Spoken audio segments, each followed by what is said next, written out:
देखिए, 3 प्रकार के तत्व की चर्चा है अपने यहाँ। एक है पंच तत्व, और फिर एक है एक तत्व, और तीसरा है परम तत्व। ये 3 तरह के तत्व की चर्चा है। तो 5 तत्व क्या है? 5 तत्व है मिट्टी, जल, अग्नि, हवा और आकाश। इसी 5 तत्व से इस शरीर बनता है। क्षितिजल पावक गगन समीरा, पंच रचित यह अधम शरीरा। 5 तत्व से शरीर बनता है, चाहे हमारा हो या फिर किन्हीं भगवान का हो या संत महापुरुष का हो। 5 तत्व से ही बनता है शरीर। तो हम जो मानस ध्यान करते हैं ना, मानो 5 तत्व की हम उपासना कर रहे हैं, क्योंकि 5 तत्व से न बनता शरीर हमारा। तो जो फोटो हम लोग देख रहे हैं ना गुरु महाराज जी का फोटो, ये 5 तत्वों से बना हुआ शरीर का फोटो है। तो मानस ध्यान कहने का मतलब 5 तत्व के ध्यान का अभ्यास।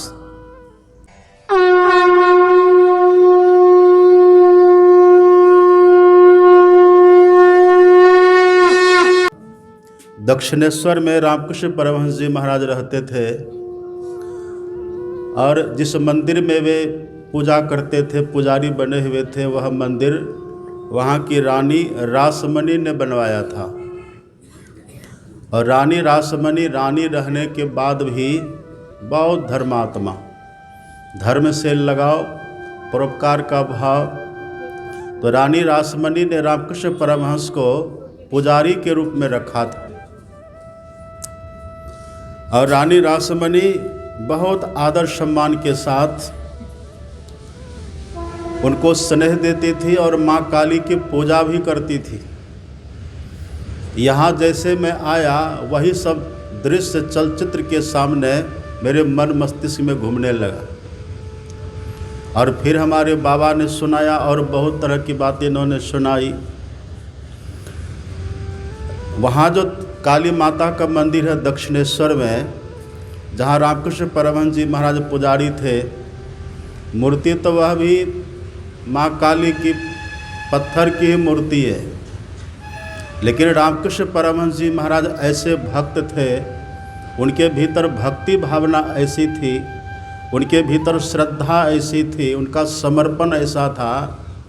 वो जैसे माँ काली के सामने जाते थे, मूर्ति के सामने जैसे जाते थे, तो मूर्ति चैतन्यमयी हो जाती थी। और चैतन्यमयी होकर के रामकृष्ण परमहंस जी से बात भी करती थी।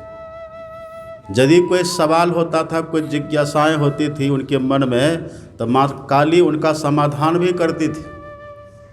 और कभी जब कोई भक्त आते थे पूजा करने के लिए वहाँ, तो जो फल फूल मेवा मिष्ठान लेकर के आते थे, वो सब रामकृष्ण परमहंस के हाथ में देते थे।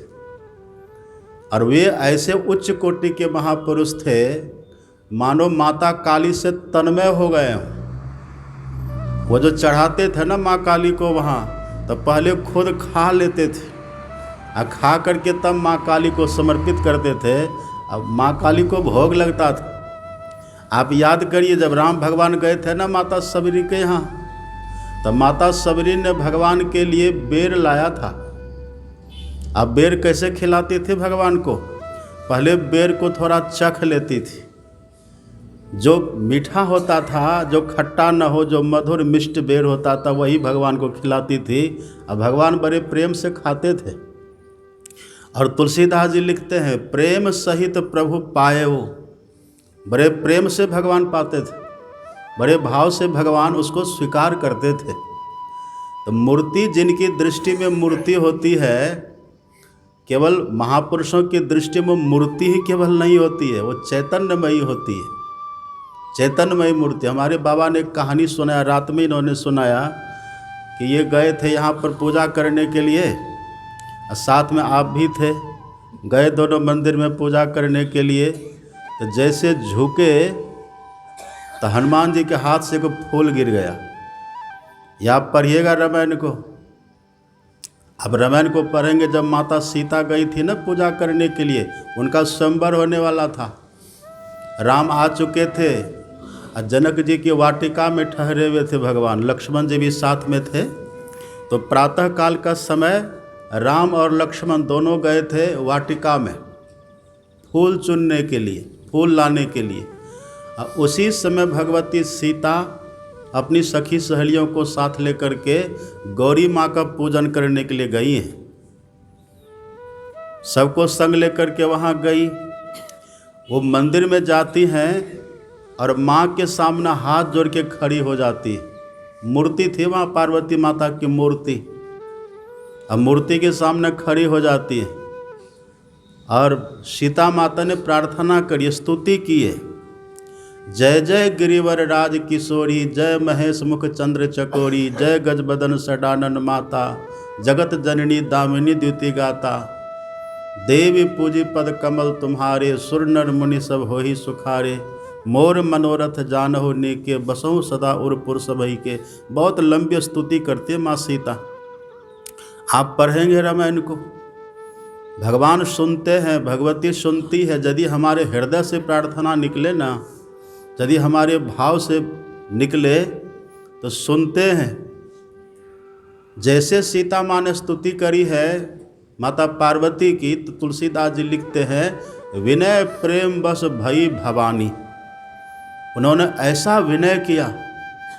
तुलसीदास जी लिखते जब प्रार्थना करिए, जब विनय करिए ना भगवान अथवा भगवती से, तो भाव से भर जाइए।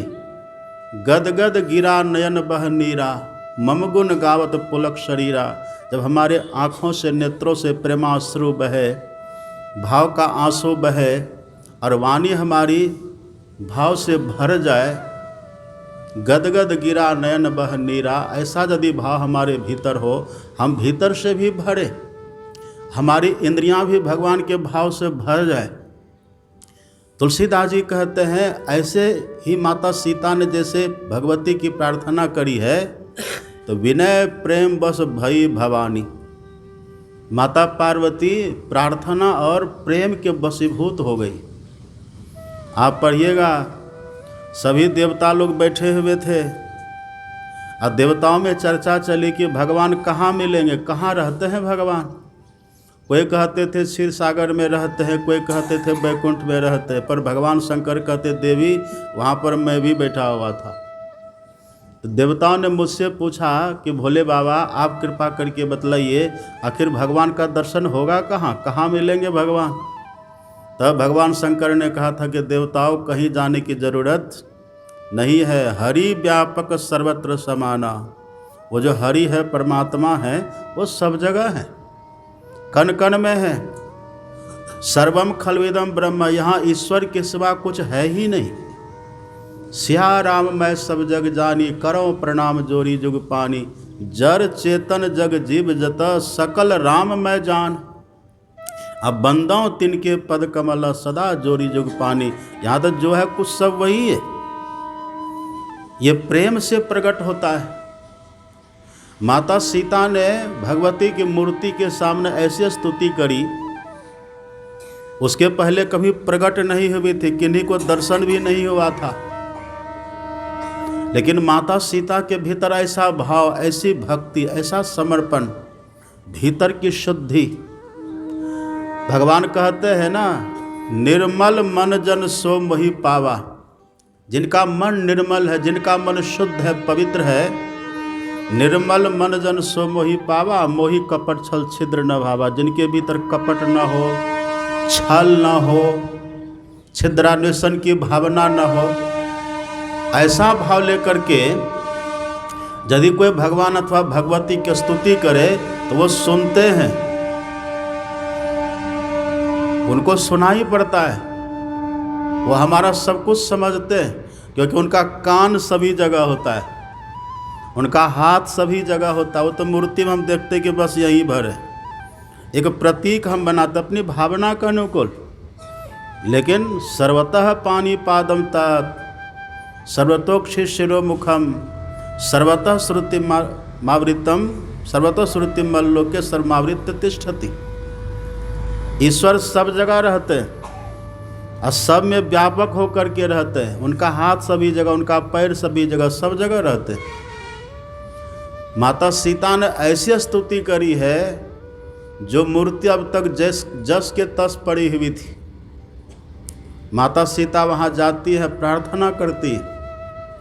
तुलसीदास जी लिखते हैं, विनय प्रेम बस भई भवानी। और उनके हाथ में माता सीता जो गई थी ना, आपको आश्चर्य होगा, माता सीता भगवती के गला में माला डाली थी, माला पहनाई थी। लेकिन जैसे माता सीता वहाँ झुकी प्रणाम करने के लिए, तो भगवती के गला से माला निकल करके माता सीता के गला में चला गया। लिखा है रामायण में, माता सीता गला वो माला चला जाता है। इतने ही नहीं, वो मूर्ति मुस्कुराने लगी। जो पत्थर की मूर्ति बनी हुई थी, जो आज तक कभी हिली डुली नहीं थी, वो माता सीता के भाव से इतना भावित हो गई, वो मूर्ति मुस्कुराने लगी। खसी माल मूर्ति मुस्कानी, मूर्ति मुस्काने लग गई, मुस्कुराने लग गई। तो जहाँ भाव हो हमारा, वहाँ ये सब घटित होता है। हम लोग जो सत्संग करते हैं, संत मत का सत्संग है। और संत मत कहने का मतलब किसी एक संत के नाम पर का मत ये नहीं है। इस धरती पर जितने संत अब तक हुए हैं, उन सभी संतों का जहाँ ज्ञान समाहित हो, वही है संत मत। और संत जितने भी होंगे ना, सब एक ही बात कहते हैं। संतों के ज्ञान में कोई फर्क नहीं होता है। जे पहुँचे ते कही गए, सबकी एक ही बात। और सबे सयाने एक मत, सबकी एक ही जात। सबकी एक जात पात होती है। और हमारे यहाँ तो वेद का ज्ञान, उपनिषद का ज्ञान, पुराण का ज्ञान, सभी देवी देवताओं का सम्मान, सभी का आदर और सच्ची पूजा पद्धति, हमारे भीतर कैसी श्रद्धा हो, कैसा प्रेम हो, कैसा लगन हो, ये सब की पूरी जानकारी होती है। अभी आपने पाठ में सुना ना, अभी जो पाठ में आप लोग सुने, ध्यान बिंदु उपनिषद, वेद का एक भाग है उपनिषद, जिसको कहते हैं ज्ञान कांड, ज्ञान भाग है वो। उसमें एक बहुत महत्वपूर्ण उपनिषद है जिसका नाम है ध्यान बिंदु उपनिषद। उसी का आपने पाठ सुना है। ऋषि कहते हैं, यदि शैल समंग पापंग विस्तीर्ण बहुयोजनम भिद्यते ध्यान योगेन नान्यो भेदः कदाचन। यदि पहाड़ के समान भी फैला हुआ पाप हो ना, तो वह ध्यान योग से नष्ट हो जाता है। और इसके समान पापों का नष्ट करने वाला कभी कुछ नहीं हुआ है। ऋषि कहते हैं, वेद के ऋषि कहते हैं। अब वेद के ऋषि कभी झूठ नहीं बोलते। झूठ बोल करके कोई ऋषि मुनि अथवा संत नहीं कहलाते। एक यही उपाय है। अभी देखते हैं, अभी जो हम लोग जीते हैं संसार में, तरह तरह का दुख लगा हुआ है। तरह तरह का दुख है, तरह तरह की परेशानी है, अशांति बनी हुई है। कभी हम पड़ोसी से दुखी होते हैं, कभी अपनों से दुखी होते हैं, कभी पुत्र प्रतिकूल हो जाता है, कभी पुत्री प्रतिकूल हो जाती है, कभी पत्नी को पति से कष्ट होता है, कभी पति को पत्नी से कष्ट होता है, अथवा फिर अपने शरीर में ही तरह तरह का रोग हो जाता है, हम परेशान हो जाते हैं। कभी बात बिगड़ जाता है, कभी पित्त बिगड़ जाता है, कभी कफ, ये कफ बात पित्त होता है ना, त्रिदोष, ये बिगड़ते रहता है। इससे हम दुखी होते रहते हैं। आप विश्वास करिए, आप मान लीजिए इस बात को, इन सभी दुखों की जो जड़ है, इन सभी का जो मूल कारण है, कहीं न कहीं हमारा अशुभ जरूर है। ये सब की जो जड़ है ना, आपने पहले ही दिन सुना था, जब राम भगवान पत्तों की सैया पर लेटे हुए थे, और गुह निषाद के मन में विषाद हुआ था कि यहाँ पर राम और सीता दोनों कैकई के चलते, कहाँ तो दोनों वहाँ सम्राट बनते, और यहाँ पत्तों की सैया पर लेटे हुए हैं। निषाद के मन में विषाद हुआ था। तो लक्ष्मण जी ने कहा था कि निषाद ऐसा मत कहो। बोले लखन मधुर मृदु बानी, अज्ञान बैराग भगति रस सानी। को न काहू सुख दुख कर दाता, निज कृत कर्म भोग सुन भराता। हे भाई, यहाँ न कोई किसी को सुख देता, न कोई किसी को दुख देता है।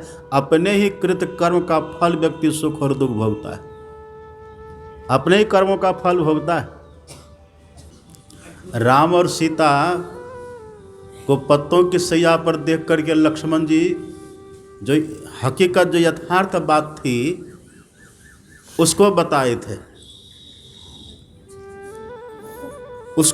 थे, और लक्ष्मण जी ने कहा था कि यहाँ अपने ही किए कर्मों का फल व्यक्ति भोगता है।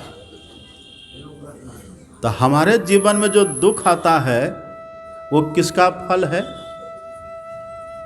पाप का फल है। चाहे किसी भी तरह का दुख हो, तन का हो, मन का हो, जन का हो, धन का हो, परिजन का हो, पुरजन का हो, शत्रु का हो, मित्र का हो, अपने का हो, पराये का हो, किसी भी तरह से जो हमारे जीवन में दुख आता है, उन सभी दुखों के मूल में बस एक ही बात है। अब क्या है वो बात? हमारा अशुभ कर्म, हमारा पाप कर्म, इसी के चलते हम दुखी होते हैं। यदि किसी का पाप कर्म जीवन में न हो, उसको कोई दुखी कर ही नहीं सकता है। और सबसे बड़ी बात आपको पता है ना, अभी तो हम सब बड़े कुशल से रह रहे हैं, खा रहे हैं, पी रहे हैं, घूम रहे हैं, भ्रमण कर रहे हैं, अपना काम रोजगार व्यापार सब कर रहे हैं, सब कर रहे हैं। लेकिन मृत्यु का समय आता है कि नहीं? मृत्यु का क्षण तो सबके जीवन में आएगा। और जब मृत्यु का क्षण आता है तो जम आता है कि नहीं? जम भी आता है। और जम क्यों आता है? आपने पहले भी सुना होगा, जम भी सबके जीवन में नहीं आता है। सबके जीवन में जम नहीं आता है। कुछ के जीवन में जमदूत आते हैं और कुछ के जीवन में देवदूत आते हैं। आप पढ़िएगा भागवत को, जब हम भागवत कभी काल सुनाते हैं ना तो पूरा वर्णन आप भागवत को पढ़िएगा ना। अजामिल का नाम पढ़िए। अजामिल को लेने के लिए जमदूत आया था। अजामिल को ले जाने के लिए संसार से जब उसके मृत्यु का क्षण आया ना, जब उसकी मृत्यु की घड़ी आई है, तो अजामिल को ले जाने के लिए जमदूत आया। धुंधकारी को ले जाने के लिए जमदूत आया है। लेकिन आप उसी भागवत में पढ़िए, ध्रुव जी के लिए, ध्रुव को लेने के लिए देवदूत आया है। ध्रुव के जीवन में जमदूत नहीं आया है। उनको ले जाने के लिए भगवान का 2 पार्षद, एक का नाम था नंद और दूसरे का नाम सुनंद। ये नंद और सुनंद ये विमान लेकर के ध्रुव जी को लेने के लिए आए थे। तो जाना तो है, लेकिन यदि हमारे जीवन में जमदूत आए या यदि आने की संभावना हो तो कैसे समझे कि जमदूत हमारे जीवन में आएगा? यह भी हमारे कर्म पर ही निर्भर है। यदि हमने सब दिन काला कर्म किया है, हमने अशुभ कर्म किया है, पाप कर्म किया है, अपवित्र कर्म किया है, उसी अशुभ कर्म के फल से हमारे जीवन में जमदूत आता है। यही इसका है। यदि हमने अशुभ कर्म कभी नहीं किया, पुण्य कर्म हमने किया, परोपकार हमने किया, शुभ कर्म हमने किया, सत्कर्म हमने किया, कभी किसी को दुखाया नहीं, कभी किसी को तोड़ा नहीं, तब जो हम जाएंगे ना यहाँ से, तो हमारे जीवन में फिर जमदूत का दर्शन नहीं, देवदूत आते तब लेने के लिए। इसी बात को संत कबीर ने लिख दिया। संत कबीर साहब कह देते हैं, आए हैं सो जाएंगे। जाना तो सबको है। जिसका जन्म है उसकी मृत्यु ध्रुव निश्चित है। जातस्य ध्रुव मृत्यु, जो आए हैं वो जाएंगे। तो कबीर साहब कहते, आए हैं सो जाएंगे, राजा रंक फकीर सब जाएंगे। राजा भी जाएंगे, और रंक कहते हैं जो गरीब है, जो दरिद्र है, और केवल धन से ही नहीं, जो कर्म से भी दरिद्र है, जो कर्म से भी गिरा हुआ है, जो कर्म से भी हीन है, कर्महीन लोग होते हैं ना, वो भी जाएगा। और जो राजा महाराजा है, जो कर्म के धनी है, जो धन के धनी है, जो सत्कर्म के धनी है, पुण्य कर्म के धनी है, वो भी जाएगा। जाना तो सबको है। फकीर महात्मा भी जाएंगे, जाना सबको है, पर जाने में थोड़ा डिफरेंस हो जाएगा, अंतर हो जाएगा। क्या अंतर होगा? एक सिंहासन चढ़ी चले, सिंहासन पर बैठ करके बड़े आराम से जाएंगे। जिसके जीवन में शुभ कर्म है वो सिंहासन पर जाएंगे, और जिनके कर्म में अशुभ कर्म है, जिनके जीवन में, उनके हाथ और पैर में हथकड़ी बेरी जंजीर लगा करके तब उसको ले जाते हैं। भक्त मरे क्या रोइए जो अपने घर जाए, किन्नर साकट बाप रो हाटो हाट बिकाए। जो भक्त हो तो देह छोड़ करके अपने घर जाते हैं, लेकिन जो साकट है, साकट किसको कहते हैं? साकट का अर्थ होता है मांसाहारी। साकट का दूसरा अर्थ होता है निगुड़ा, निगुरा निगुड़ी। तो जो निगुरा निगुड़ी होते हैं, जिनके खान पान का ठिकाना नहीं है, ऐसे व्यक्ति हाटों हाट बिका, उसको तो कदम कदम पर, डग डग पर, पग पग पर उसको जमदूत की मार खानी पड़ती है। करो रे मनवा दिन की तदवीर, जब जमराजा आन पड़ेंगे, नेक धरत नहीं धीर। अब मुंगरिन मारी के प्राण निकासत, व्याकुल हो शरीर, करो रे मनवा दिन के तदवीर। आगे आगे कहरिया भैया दोलिया ले जाए, अब पीछे पीछे जम रैया मुंगरा दे ले जाए। किए कर तो माई बाप, किए कर तो भाई, और किए कर तो घर के त्रिया जमुआ ले जाई। कोई नहीं बचेगा वहाँ। तो ये भी कब होता है? जब हमारे जीवन में अशुभ कर्म होता है, तभी ये होता है। इसको हम कैसे समाप्त करें, कैसे इसको हम खत्म करें? सुने न पाठ में ऋषि कहते हैं, नान्यो भेदा कदाचन। पाप को नष्ट करने के लिए ध्यान के सिवा दूसरा उपाय है ही नहीं, दूसरा कोई उपाय नहीं है। गंगा स्नान करिएगा तो उससे पुण्य होगा, तीर्थ में जाइएगा तो उससे पुण्य होगा, दान करिएगा तब पुण्य होगा, परोपकार करिएगा तो उससे पुण्य होगा। लेकिन इससे पाप कटेगा नहीं। पाप कटवाने के लिए एकमात्र उपाय है ध्यान। संत झूठ बोलेंगे, नान्यो भेदा कदाचन, दूसरा कोई उपाय है ही नहीं। यदि पुण्य करने से पाप कटता, तो एक कहानी तो सब कोई जानते होंगे। युधिष्ठिर जी का नाम सुने हैं कि नहीं?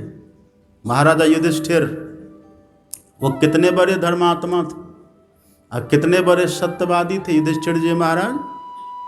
उनके सत्य के बल से, उनके धर्म के बल से, उनके जो रथ था ना, रथ का पहिया धरती से एक बित्ता ऊपर चलता था।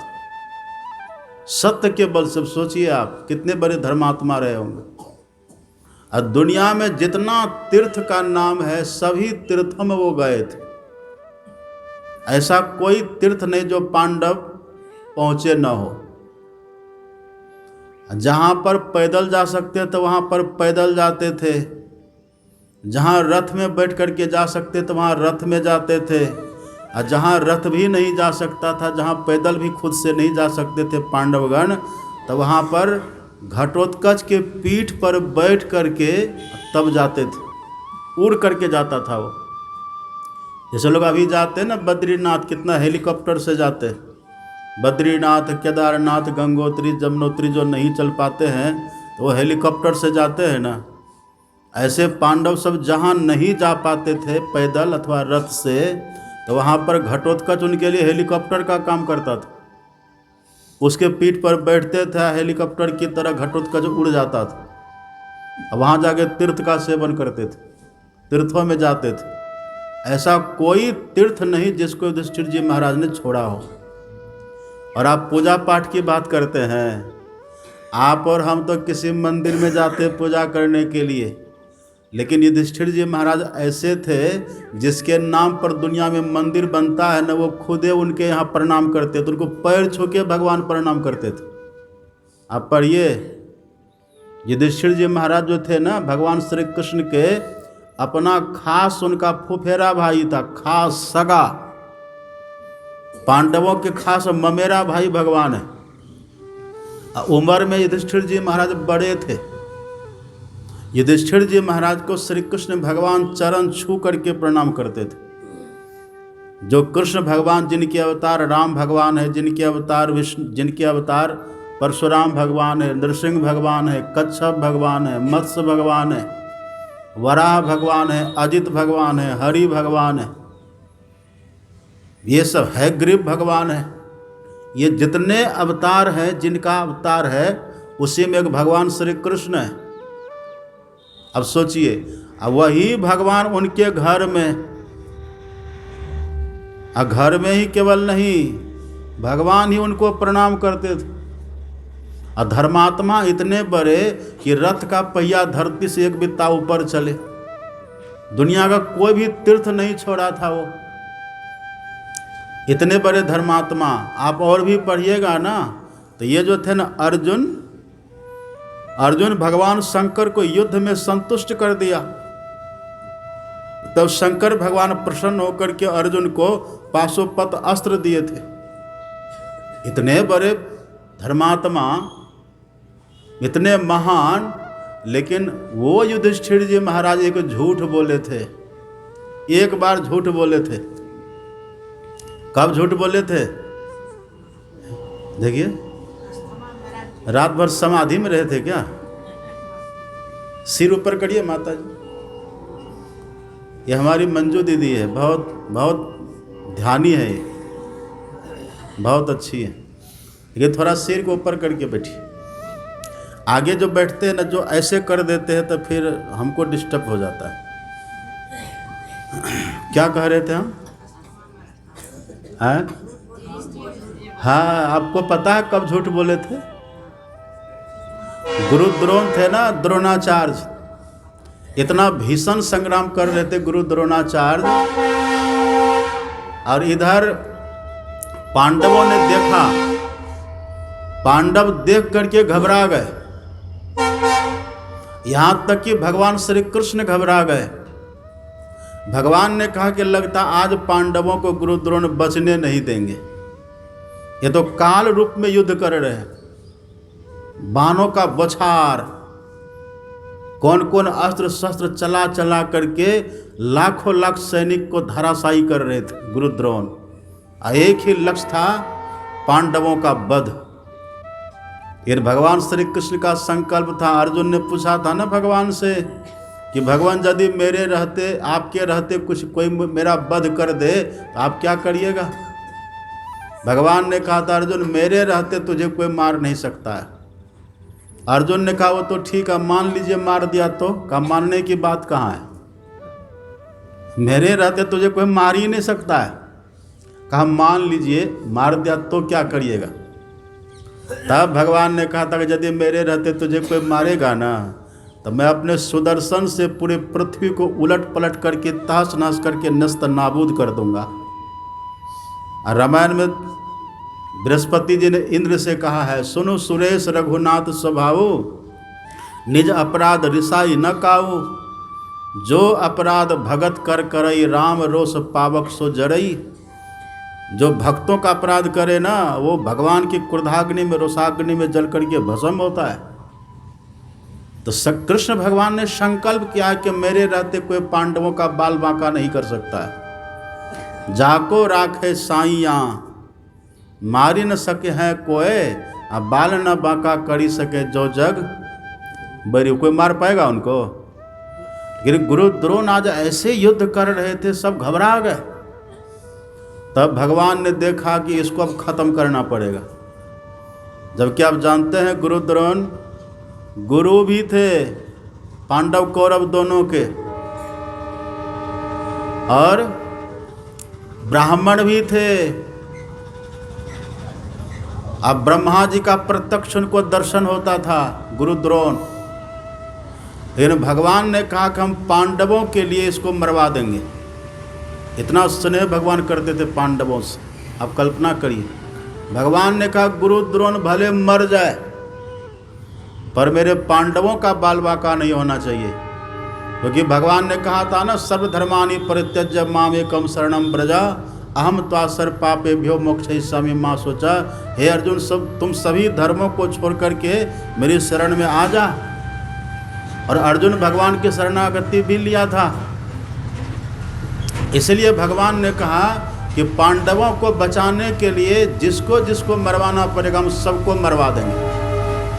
पितामह भीष्म को मरवा दिए, कर्ण को मरवा दिए, स्वभाई कौरव को मरवा दिए, कितने कितने का वध करवा दिए एक पांडव को बचाने के लिए। भगवान कहा अब ये कैसे मरेगा, द्रोणाचार्य कैसे मरेगा? तो भगवान ने देखा इसके सामने किसी का टिकना मुश्किल है। तो भगवान श्री कृष्ण तो बड़े राजनीतिज्ञ थे ना। भगवान राजनीतिक भी थे, भगवान अंतर्जामी थे, सर्वांतर्यामी थे, भूत वर्तमान भविष्य तीनों काल को जानने वाले थे। भगवान ने देखा कि द्रोणाचार्य ऐसे नहीं मरेगा। तब भगवान ने भीम से कहा कि भैया इसका एक ही बेटा है अश्वत्थामा। अश्वत्थामा के मरने की सूचना यदि इसको मिले ना, इसको इतना पुत्र मोह है, पुत्र मोह से विचलित हो जाएगा ये जब इनको इनके पुत्र की मृत्यु की खबर मिलेगी। तो भीम ने कहा दे दीजिए खबर। तो कहा पहले मारोगे तभी तो खबर देंगे, पहले इसके पुत्र अश्वत्थामा को मारोगे, वध करोगे तभी तो खबर देंगे। और अश्वत्थामा का वध करना इतना आसान नहीं था। शंकर भगवान का अवतार माने जाते हैं अश्वत्थामा, बड़ा बलशाली था। अब अभी तो वो मरेगा नहीं। अब गुरु द्रोण को मारने का बस एक ही उपाय का अश्वत्थामा पहले मरे, इनको पुत्र शोक हो, तभी इसका वध हो सकता है। तो भगवान ने भीम से कहा कि हल्ला कर दो, ऐसे अश्वत्थामा मारा गया। तो भीम ने कह दिया अश्वत्थामा मारा गया। गुरु द्रोण ने सुना, कहा झूठा, तू पहले भी झूठ बोलता था, तुम्हारी बात पर हमको विश्वास नहीं है। यदि यही बात युधिष्ठिर जी महाराज कह दे, क्योंकि वो परम सत्यवादी हैं, अब प्रमाण यह है कि उनके रथ का पहिया धरती से एक बित्ता ऊपर उनके सत्य के बल से चल रहा है। यदि युधिष्ठिर जी महाराज कह दे कि अश्वत्थामा मेरा पुत्र मारा गया तो मुझे विश्वास हो गया, हो जाएगा। श्री कृष्ण भगवान दौड़े, युधिष्ठिर जी महाराज के पास गए और कहा कि भैया कह दीजिए अश्वत्थामा मारा गया। युधिष्ठिर जी ने कहा कि क्या सही में अश्वत्थामा मारा? कहा मारा तो नहीं है, तो तुम हमसे झूठ बोलवाना चाहते हो? कहा एक काम करते हैं भैया, अश्वत्थामा को जल्दी तो मार हम सकते नहीं हैं, एक अश्वत्थामा नामक हाथी है उसको मार देते हैं। भीम से कहा जाओ मार दो उसको। भीम लिए गदा, एक ही गदा के प्रहार से अश्वत्थामा हाथी का वध कर दिए। कहा अब कहिए भैया, कहा हाथी को मारे हो हाथी को, और हम हल्ला करेंगे गुरुपुत्र अश्वत्थामा मारा गया है, हमसे झूठ बोलवाना चाहते हो? तब भगवान ने कहा भैया आज तो आपको झूठ बोलना ही पड़ेगा। अब भगवान है कौन?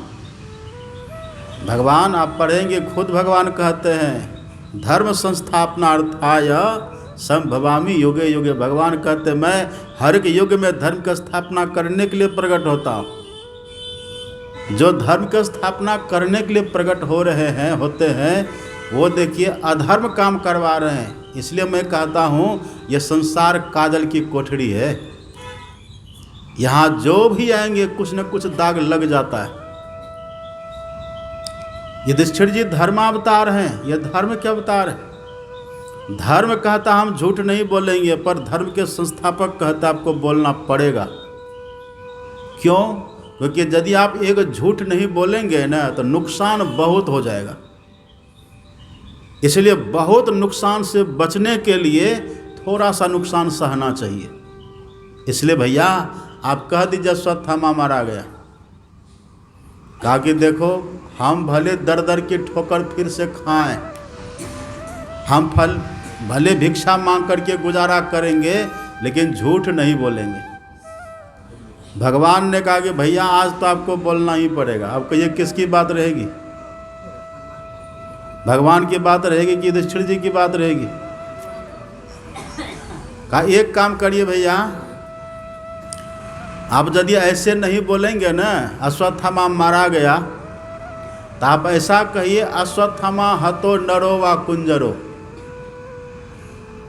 युधिष्ठिर जी ने कहा कि जब हम जान रहे हैं अश्वत्थामा कुंजर मारा गया है, नर नहीं, तो हम कैसे बोलेंगे? और यदि मान लो हम बोल भी जाएंगे तो गुरु द्रोण पूछेंगे, ठीक ठीक बताओ नर या कुंजर, मेरा पुत्र अश्वत्थामा नर मरा या हाथी कुंजर मरा? तब उस समय हम क्या कहेंगे? तब तो पकड़े जाएंगे। तब भगवान ने कहा कि भैया एक काम करिए, आप इतना ही बोलिए, अश्वत्थामा नरो हतो, वाह कुंजरो धीरे से बोलिएगा। का पता है ना, गुरु हैं वो, गुरु द्रोणाचार्य, वो पूछेंगे पूरा श्लोक बोलो, तब क्या करेंगे हम? अच्छा एक काम करिए भैया, आप पूरा बोलिए, हम उसको सुनने ही नहीं देंगे।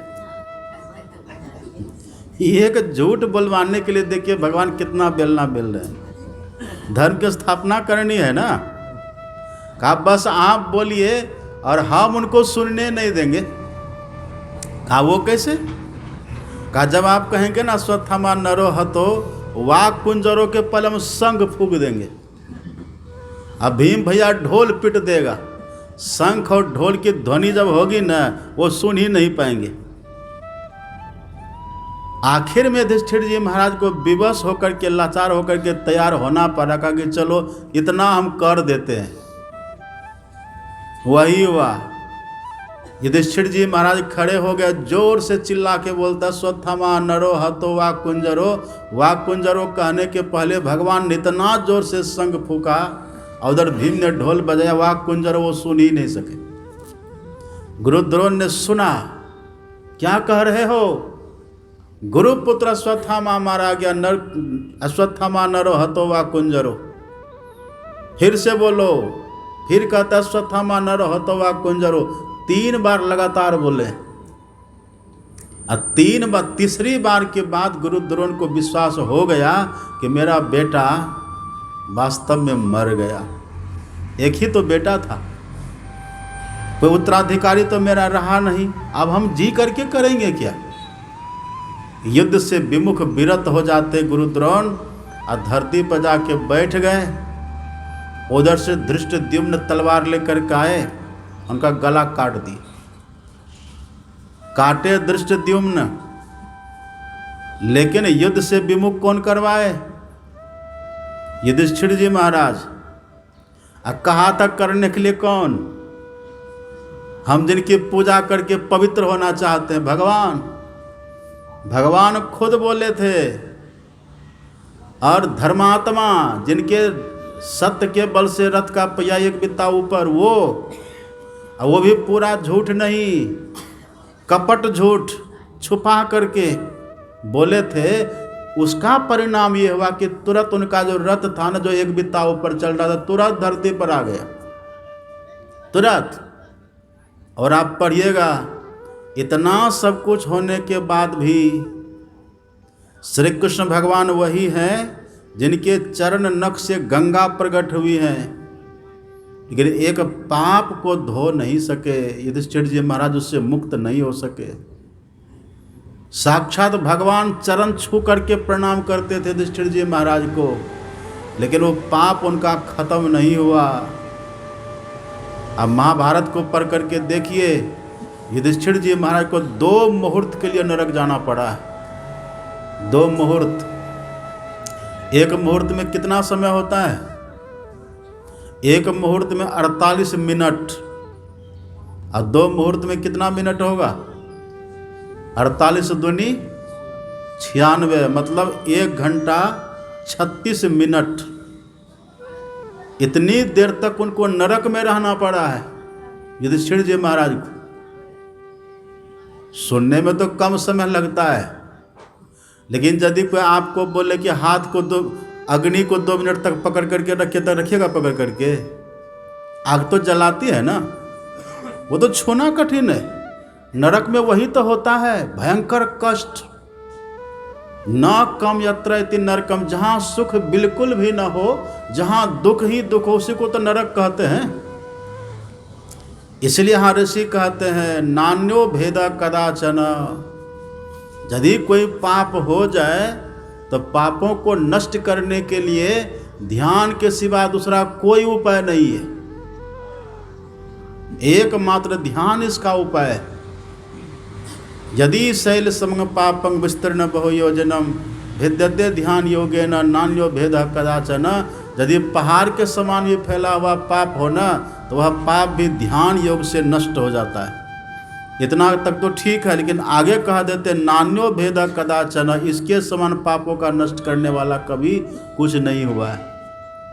ठीक है, हम मान लेते हैं कि पुराणों में लिखा हुआ है कि गंगा स्नान करने से पाप खत्म होता है, तीर्थों में जाने से पाप खत्म होता है। यदि थोड़ी देर के लिए मान भी लीजिए ना, आप देखिएगा व्यक्ति तीर्थ में जाकर के भी पाप करते हैं।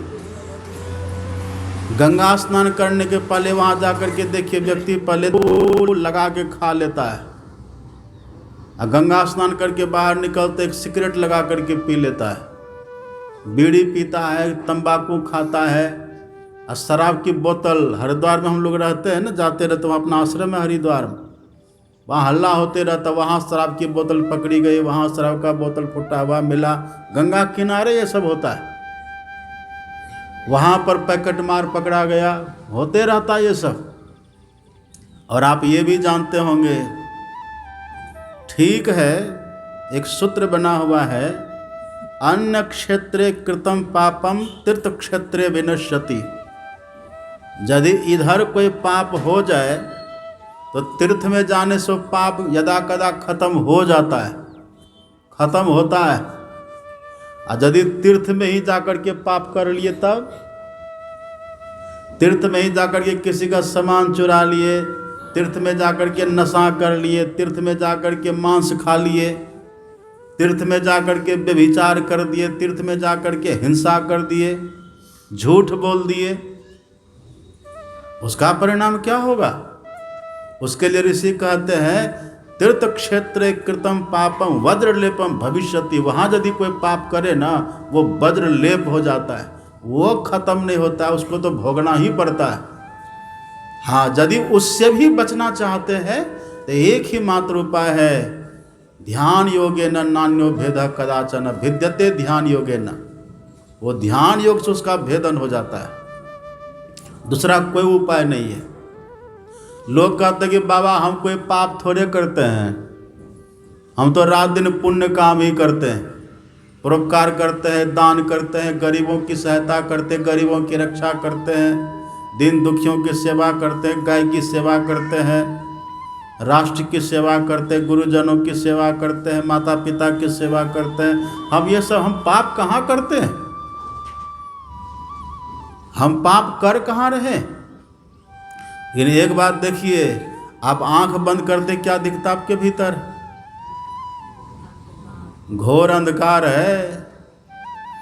जब तक घोर अंधकार भीतर में है ना, तब तक समझिए पाप हमारे भीतर है। पाप का रूप है अंधकार।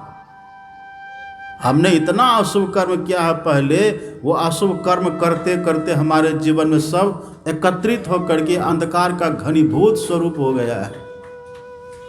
और जब तक अंधकार में है ना, आप दावा नहीं कर सकते कि हमसे भूल भंगट, हमसे पाप नहीं होगा। होगा। इस नगरी में तिमिर समाना, भूल भरम हर बार। गलती होगी आपसे, एकदम पक्का तय है। हमारे सदगुरु महाराज जी कहते हैं, घट में तेरे घोर अंधेरा सोई भरम को जामारे। अंधकार में जब तक है तब तक भरम होगा। भरम कहने का मतलब हम पाप को भी पुण्य कभी काल समझ लेते हैं, हम पाप को पुण्य समझ लेते हैं, हम अशुभ को शुभ समझ लेते हैं। ये पाप हो जाता है। अंधकार में है तब पाप होगा, इसका परिणाम भयंकर होता है। इससे बचने के लिए बस एक ही उपाय है।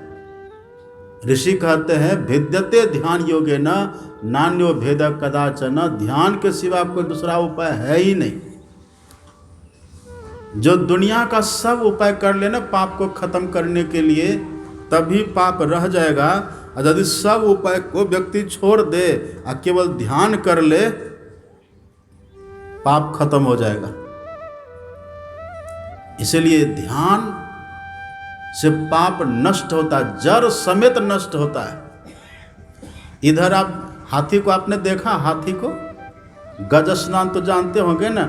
आप हाथी को कितना भी बढ़िया से नहला धुला दीजिए, तालाब में ले जाइए उसको, किसी नदी में, किसी कहीं पर ले जाइए जलाशय में, और कितना भी अच्छा से आप हाथी को नहला धुला दीजिए, पानी से, सर्फ से, साबुन से, शैम्पू से, आप किसी भी तरह से हाथी को नहलाइए। और जैसे हाथी नहा करके बाहर आएगा, उसका स्वभाव होता है सूर्य में धूल लेगा, फिर देह पर छिड़क लेगा। इसको कहते हैं गज स्नान। तो बाहर में ऐसे होता है, जब तक अंधकार में है ना, पुण्य कर लेंगे और फिर बाद में पाप भी कर लीजिएगा। और जब तक अंधकार में है ना, अंधकार में रहने वाले व्यक्ति पाप को भी पुण्य समझता है, कभी का पुण्य समझ लेता है। इसलिए अंधकार में रह करके हम सोचे कि पवित्र रहे, संभव नहीं है,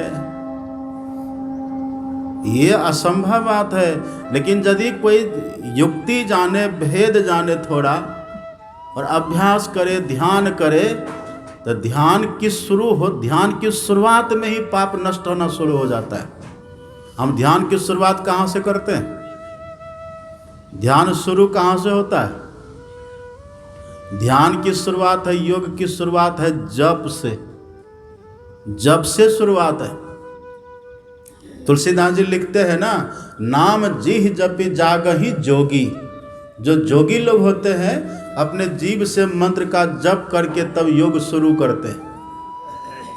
और जैसे मंत्र को जपिएगा ना, आप मीराबाई की वाणी पढ़िए। मीराबाई कहते, राम नाम रट लीजे प्राणी, कोटिक पाप कटे रे।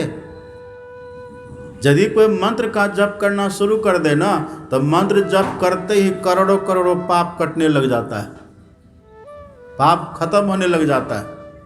हाँ, सत्संग में भी हम पाप से बचते हैं, लेकिन सत्संग में कैसे? तुलसीदास जी लिखते हैं, सरदा तपन शिष्य अपहरई, और संत दरस में पातक टरई। पातक मतलब पाप, और टरई मतलब क्या होता है? टरई मतलब टल जाना, हट जाना, दूर हो जाना। तो जब तक सत्संग में आप रहेंगे ना, तब तक पाप नहीं होगा। सत्संग में जब तक बैठे हुए हैं, यहाँ पर पाप होने की संभावना ही नहीं है। हाँ, और जगह तो पाप हो जाएगा, तीर्थ में पाप हो जाएगा, धाम में पाप हो जाएगा, मंदिर में पाप हो जाएगा, सब जगह होगा। लेकिन सत्संग में जब तक हम बैठे रहेंगे, तब तक पाप नहीं होता। पाप हमसे दूर रहता, टला हुआ रहता है, हमसे दूर दूर बना रहता है। और जैसे सत्संग से हम बाहर निकलते हैं, फिर से पाप पकड़ लेता है, तो टल जाता है। आप देखते हैं ना, जब बरसात का समय आता है, भादो महीना का समय, श्रावण भादो के समय में आप देखिए गंगा जी में कितना जल का उफान चलता रहता है।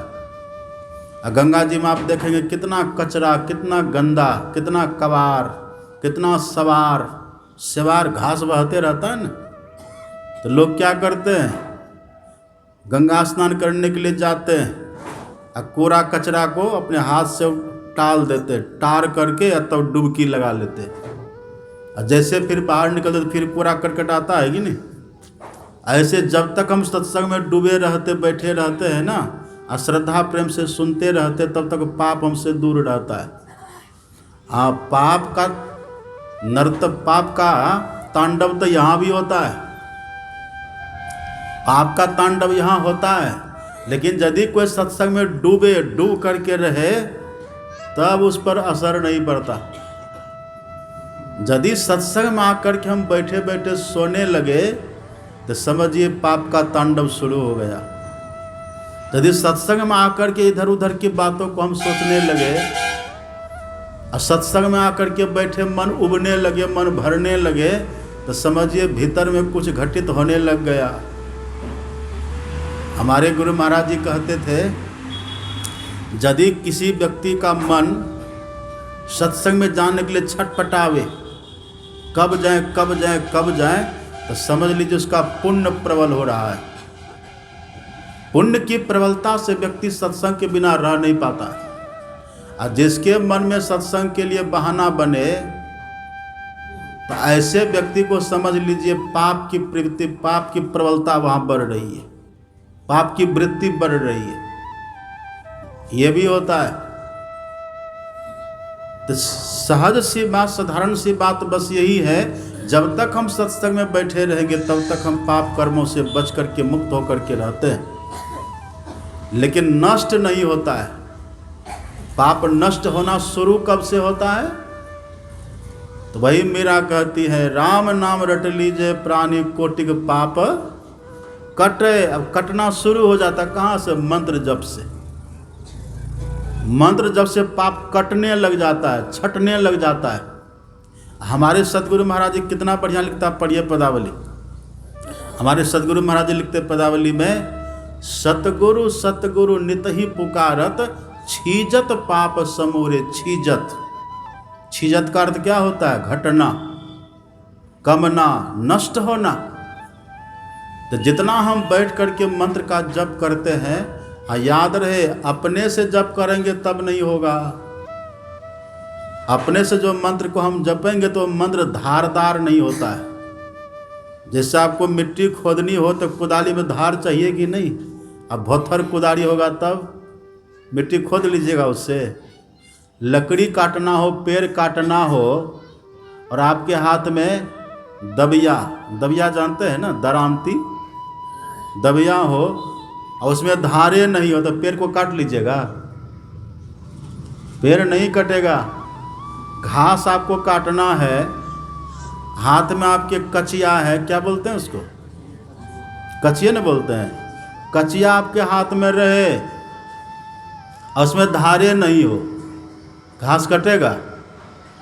नहीं कटेगा। ऐसे ही भगवान का नाम हो और उसमें धारे नहीं हो तो पाप कटेगा? तो भगवान के नाम धारदार कब होते हैं? ये मंत्र हमारा धारदार कब होता है? भगवान का नाम तो सबको ही जानते हैं। राम नाम का पता सबको है, राम नाम, कृष्ण नाम, शिव नाम, दुर्गा नाम, काली, भगवती, सब नाम सबको ही जानते हैं। अपने से जपेंगे ना, परिश्रम करिएगा, मेहनत करिएगा, समय लगाइएगा, इन फल आपको देखने में नहीं आएगा, क्योंकि वो धारदार नहीं है। उसी मंत्र को आप किसी अच्छे गुरु से सीख लीजिए और तब उसको जपिए। फिर देखिए हमारे सदगुरु महाराज जी कहते हैं, जितना बार आप जप करेंगे ना उतने बार पाप नष्ट होगा। सतगुरु सतगुरु नित ही पुकारत, छीजत पाप समूरे। पाप का समूह नष्ट होते चले जाता है। इतना तीक्ष्ण वो मंत्र होता है, बड़ी महिमा है इसकी। संत दरिया साहब का आप पढ़िएगा वचन। संत दरिया साहब कहते हैं, जब ही नाम हृदय पड़ा, जब ही मतलब क्या? जब हमने दीक्षा लिया। हम जिस समय दीक्षा लेते हैं, जब ही नाम हृदय पड़ा, भया पाप का नाश। कैसे नाश हुआ? उदाहरण देकर समझाते हैं। जैसे चिनगी आग की परी पुरानी घास, पुराना घास हो, सूखा हुआ घास हो, उस पर एक चिनगारी अग्नि की गिरे तो घास रहेगा? घास जल जाता है।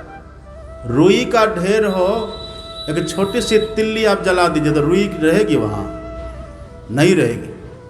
ऐसे दरिया साहब कहते हैं, कितना भी बड़ा पाप हो, यदि दीक्षा ले व्यक्ति और मंत्र अपने हृदय में धारण करे, मंत्र अपने अंतःकरण में बैठा ले, मन से मंत्र का जप हो, मन में मंत्र बैठ जाए। मनो मध्ये स्थितो मंत्रो मंत्र मध्ये स्थितम मनः, मनो मंत्र समायोगो जपित्यभिधीयते। मन में यदि मंत्र बैठ जाए, अब मंत्र में मन बैठ जाए ना, इसका परिणाम ये होता है वो मंत्र जाजल्यमान, अग्नि की तरह दाहक शक्ति से युक्त हो जाता है। उसमें जलाने की शक्ति आ जाती है। वो पाप को जला भून करके खत्म कर देता है। इतनी ताकत है मंत्र में। इसलिए जो मंत्र हम लोग को मिला है ना, बड़ी श्रद्धा से जपना चाहिए। आज एक बहन जी मेरे पास आई, आज ही की बात, यहाँ बैठे होंगे, बड़ी प्रेमी श्रद्धालु है। कहा कि बाबा हम दीक्षा लिए 14 साल की उम्र में 14 साल की उम्र में दीक्षा लिए हम। अब मंत्र हम जप रहे जय गुरु, ठीक है ना। हमने कहा कि 14 साल में आप दीक्षा लिए और अभी तक आप वही जप रहे हैं। हाँ बाबा वही जपते। कितनी मेहनत, कितना परिश्रम और समय व्यर्थ। कहा कि हाँ बाबा जब तो वही रहे। तो उनको हमने सुधार दिया। देखिए कम से कम लगन तो था ना, कम से कम मन में उत्साह तो बना हुआ है कि हम जप कर रहे हैं, भले गलत ही पर एक लगाव है, एक उत्साह मन में बना हुआ है। कुछ भी रहे, यदि हम जपते रहेंगे ना तो एक दिन मंत्र भी हमारा ठीक हो जाएगा और जप करने का फल भी मिलेगा। एक गृहस्थ के यहाँ एक लड़का गया, नौकरी रहता था, तो दिन भर बेचारे हल चलावे, कुदाली चलावे, और नौकर को तो आप जानते हैं ना, नमक रोटी खिलाता है लोग, नमक रोटी, नमक सत्तू, कोई अच्छा भोजन उसको जल्दी मिलता नहीं है, कभी कभार मिले तो मिले। तो लड़का वहाँ नौकरी करता था, रहता था, पढ़ा लिखा बिल्कुल नहीं, एकदम बिल्कुल सीधा साधा सपाट रहता था वहाँ, अपना काम धंधा करे। एक दिन क्या होता है, उस गृहस्थ के यहाँ एक संत आते हैं, महापुरुष। तो महापुरुष आए, अंतर्मुखी वृत्ति के महापुरुष, भजनिक महापुरुष, केवल वेश से नहीं स्वभाव से भी आए। तो घर वाले ने, गृहस्थ ने बड़ा सम्मान किया उनका, अच्छा रहने की व्यवस्था कर दिया, हर तरह की उत्तम व्यवस्था, और खाने पीने की खूब अच्छी व्यवस्था। लड़का जो वहाँ काम करता था, लड़का देखता रहता था कि बाबा बैठे रहते, कुछ करना धरना तो इनको है नहीं, और कितना बढ़िया बढ़िया भोजन खाते रहते। हम यहाँ 8-8 घंटा तक ड्यूटी करते, खेतों में हल चलाते हैं, कुदाली चलाते हैं, परिश्रम करके, मेहनत करके, दिन भर हम टूट करके, एरी चोटी एक करके जब यहाँ आते हैं तो नमक रोटी खाने के लिए मिलता है। आखिर बात क्या है? बड़ा सीधा साधा था बेचारा। एकांत देख करके बाबा के पास चला गया। अब बाबा से कहते कि बाबा प्रणाम। संत भी तो पात्र की पहचान करते हैं ना, जैसे जौहरी हीरे की पहचान करता है, ऐसे संत भी सुपात्र की पहचान करते हैं। आओ बेटा बैठो। बाबा एक बात पूछे? हाँ पूछो। बाबा आप तो कोई काम धंधा करते नहीं हैं, लेकिन आप बैठे बैठे इतना बढ़िया बढ़िया भोजन करते हैं। हम देखिए दिन भर काम करते, नमक रोटी मिलती है, आखिर ऐसा क्यों? संत ने देखा लड़का बड़ा निश्चल है, निष्कपट है। संत ने कहा कि नहीं बेटा, हम भी कुछ करते हैं, हम भी बैठे बैठे भगवान के नाम का जप निरंतर करते रहते हैं। हम मन से करते, तुम तन से करते हो, हम मन से करते हैं। तुम तन से मेहनत करते हो, तन से तुम काम धंधा रोजगार करते हो, और हम मन से भगवान के नाम का जप करते रहते हैं। उसी का फल है कि देखो हमको सब कुछ मिलता है। तो वो लड़का कहता कि बाबा तब हम भी ये काम कर सकते हैं क्या? हाँ क्यों नहीं, तुम भी कर सकते हो। जितने मनुष्य तनधारी हैं प्रभु भक्ति कर सकते, सभी सब कर सकते हैं, ये तुम भी कर सकते हो। तब हमको भी खाना मिलेगा? हाँ तुमको भी मिलेगा, पक्का पक्का। तब बाबा हमको भी नाम बतला दीजिए, मंत्र बतला दीजिए। कहा ठीक है, जाओ नहा धो करके आ जाओ, एक फूल की माला बना लो, आ जाओ मेरे पास। लड़का गए और उनको एक मंत्र बतला दिए, कमल दल लोचन। बोले यही जपो तुम, भगवान का नाम है ना कमल दल लोचन, जिनकी आंख कमल के दल के समान हो। उसको मंत्र बतला दिए और लड़का सीधा साधा वो मंत्र जपने लगा। अब फिर उसके मन में होता कि जब मंत्र हमको मिल ही गया, अब खाना पीना मिलेगा ही, तो यहाँ नौकरी करके हम क्या करेंगे? हमको तो बस पेटवे है कि लोटवे है। बस भोजन मिले ही काफ़ी है। दीक्षा ले लिया और किसान से कह दिया कि बाबू जब हम चले हम नौकरी नहीं करेंगे आपके यहाँ, चला गया। जंगल में एक पेड़ के नीचे बैठ गए। अब वहाँ बैठ करके एकदम एक धुन में बड़ी श्रद्धा से बड़ा प्रेम से कमल दल लोचन रट रहा है, जप रहा है। अब पढ़ा लिखा तो था नहीं बेचारा, हल छाप था। कमल दल लोचन जपते जपते मंत्र भूल गया। अब कमल दल लोचन भूल करके छोड़ करके अब मंत्र जपने लग गया, घपोचन घपोचन। मंत्र दिया था गुरु दी कमल दल लोचन, गुरु महाराज, अब भूल गया बेचारा, जपने लग गया कमल दल लोचन की जगह पर घपोचन घपोचन। लेकिन भगवान तो सब जानते हैं ना, यदि किसी भी तरह से आप जप करेंगे ना, गलत होगा तो सुधार हो जाएगा, करेंगे तब तो। हम देखा बहन जी को बहुत अच्छी है वो, लेकिन कब के दीक्षा ली और जय गुरु कर रही थी, आज उसका सुधार हो गया। तो जो प्रेम से करते रहेंगे तो सुधार भी हो जाता है, और सुधार होगा तो फिर उद्धार भी होता है।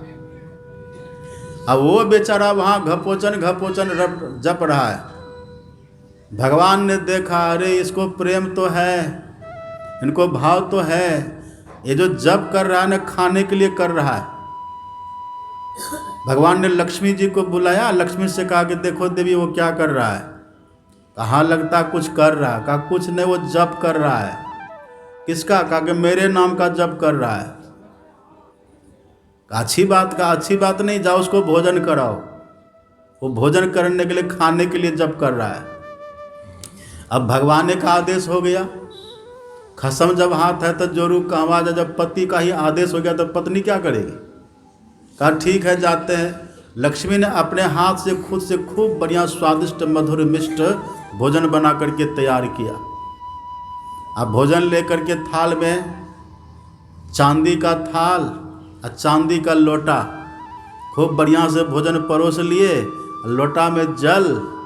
अब वेश बदल करके माता लक्ष्मी ब्राह्मणी का वेश बना करके वहाँ जाती। जब वहाँ गई तो सुना, उनके मन में होता कि जरा सुने क्या जप कर रहा है ये। तो लड़का कर रहा था घपोचन। अब वो बेचारी याद करते, घपोचन नाम भगवान का कब से हो गया? ये तो हमने आज तक कहीं पढ़ा नहीं, न कहीं सुना, और न भगवान ने मुझे कभी बताया कि एक नाम घपोचन भी है। इनको पूछना चाहिए आखिर नाम किसका जप रहा है ये। तो लक्ष्मी माता जाती है लड़का के पास, कहते सुनो ये क्या जप कर रहे हो तुम? अच्छा मेरे पति का नाम घपोचन है, तुमको पता ही नहीं था। कहा ठीक है देखो भोजन में लेकर आ गया, भोजन करो। अब जैसे सुना कि भोजन आ गया है, बक से आँख खोल दिया। और लक्ष्मी जी, जहाँ लक्ष्मी जी खुद अपने हाथों से बनाएगी, कितना टेस्ट उसमें का कल्पना करिए आप। लड़का ने आँख खोल ली और खूब बढ़िया से भोजन भरपेट किया, और उसका विश्वास जम गया और बढ़िया से जपने लगा। और उनके जो गुरु महाराज थे, उनके गुरु महाराज को याद आकर एक लड़का था जो मुझसे दीक्षा लिया था, वो कहाँ होगा अभी? उनको भगवान की प्रेरणा होती है। इधर इनको सब चमत्कार हो रहा है, भोजन मिल रहा, सब व्यवस्था हो रही है, जप कर रहे हैं ना। आप पढ़िएगा तुलसीदास जी महाराज की वाणी। तुलसीदास जी कहते हैं यदि कोई व्यक्ति जप ढंग से करे ना तो हो ही सिद्ध अनिमादिक पाए। जप करने से सिद्धि मिलती है। अनिमा गरिमा महिमा लघिमा प्राप्ति प्रकाम इसित वसित, ये सब सिद्धियां मिलती है। हमारे गुरु महाराज जी तो कहते हैं, किसका बच्चा है ये?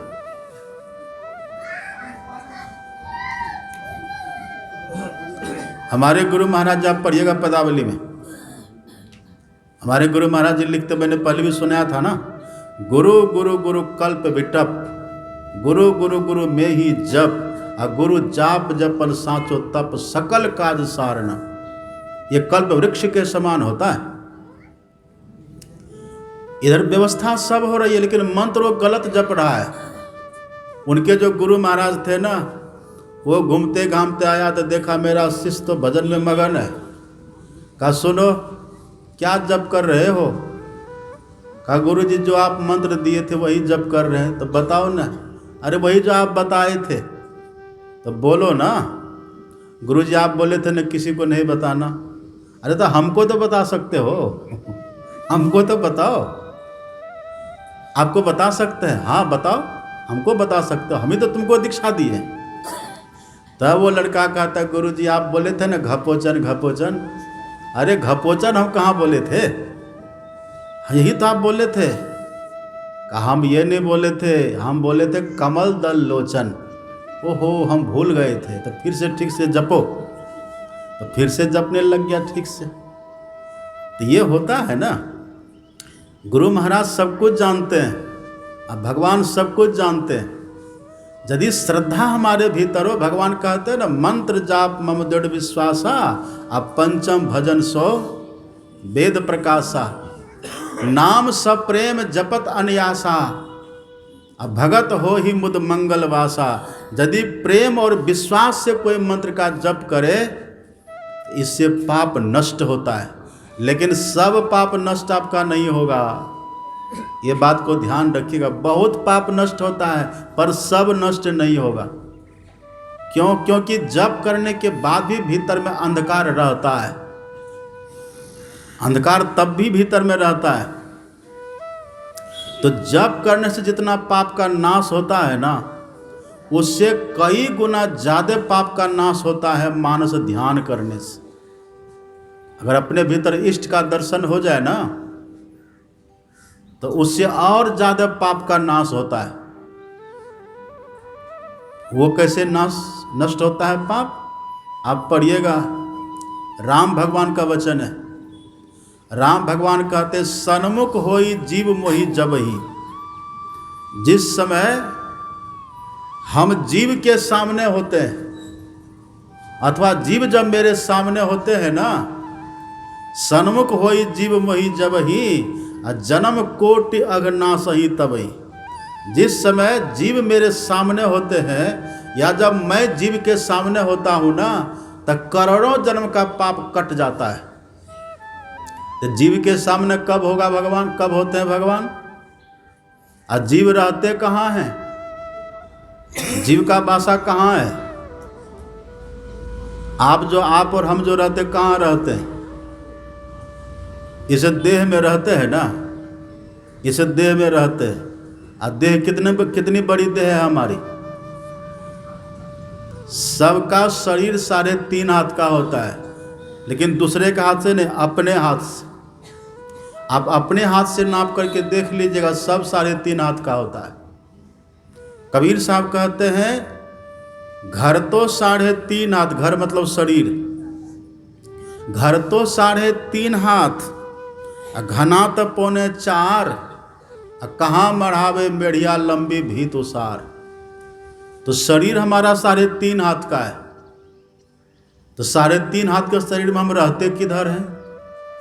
जैसे किसी व्यक्ति का घर हो तो घर में किसी एक कमरा में न रहते हैं आप, कि पूरे घर में रहते हैं? 4 मंजिल का घर यदि आपका हो तो 4 मंजिल पर आप ही रहिएगा। कभी 1 मंजिल पर है, कभी 2 मंजिल पर, कभी 3 मंजिल पर रहते हैं ना आप। कभी एक कमरा में, कभी इस कमरा में, कभी उस कमरा में रहते हैं आप।